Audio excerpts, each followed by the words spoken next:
ഇങ്ങനെ താഴോട്ട് ഇറങ്ങി വരാനാ പറഞ്ഞു. ഞാനിവിടുന്ന് ചാടി ചാൻ പോവാ.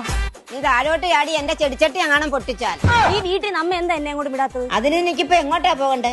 ഓസ്ട്രേലിയയിൽ അമ്മ ഫാർമ ഇന്റർനാഷണൽ ഇൻസ്റ്റിറ്റ്യൂട്ട് എന്ന് കേട്ടിട്ടുണ്ടോ? അവിടെ നേഴ്സുമാർക്കും ഫാർമസിസ്റ്റുമാർക്കും തുടക്കം മുതൽ ഓസ്ട്രേലിയയിൽ ഇതാണ്ട് ഇങ്ങനെ കാല് കുത്തുന്നവരുള്ള എല്ലാ കാര്യങ്ങളും അവിടെ ചെയ്തു കൊടുക്കുന്നു. നീ ഇപ്പൊ എങ്ങോട്ടാടി കാലുകുത്തിയത്? കാലുകുത്തിയതോ? ഓസ്ട്രേലിയയിൽ. അപ്പൊ നിനക്ക് പാസ്പോർട്ടും വിസയും ഇല്ല, നേരിട്ടങ്ങ് പോകായിരുന്നു. സമ്മതിക്കൂല. അതിന് നീ നേഴ്സിംഗിലല്ലേ പഠിച്ചത്? പഠിച്ചിട്ടുണ്ട്. ആര്? അരുണേട്ടൻ പഠിച്ചിട്ടുണ്ട്. അരുണേട്ടൻ ഇപ്പൊ ഓസ്ട്രേലിയയിലാവുമ്പേ ഫാർമ ഇൻസ്റ്റിറ്റ്യൂട്ടുകാർ പറത്തിക്കളഞ്ഞു. ഇനി വരുമ്പോ അരുണേട്ടൻ എന്നെയും കൊണ്ടുവന്ന് പറഞ്ഞിട്ടുണ്ട്. ഞാൻ ഇവിടുന്ന് പറക്കാൻ അമ്മ സമ്മതിക്കാതെ ഞാൻ ഇവിടെ ഇറങ്ങത്തി. അവൾ ആദ്യം അവിടെ നിന്നോണ്ട് പറഞ്ഞൊന്ന് പ്രാക്ടീസ് ചെയ്യും. നല്ലോണം പറക്കുന്നുണ്ടെന്ന് അമ്മയൊന്ന് നോക്കണം. എന്നിട്ട് നീ അരണയുടെ കൂടെ പോയിക്കോ.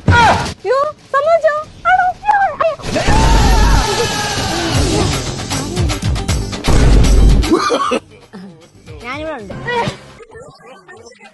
കാല് തെറ്റൊന്ന് പറഞ്ഞു വന്നതാ. താവോട്ട് ഇറങ്ങാൻ പറ്റുന്നില്ല അമ്മ. ഒരു ഏണി കിട്ടുമോ?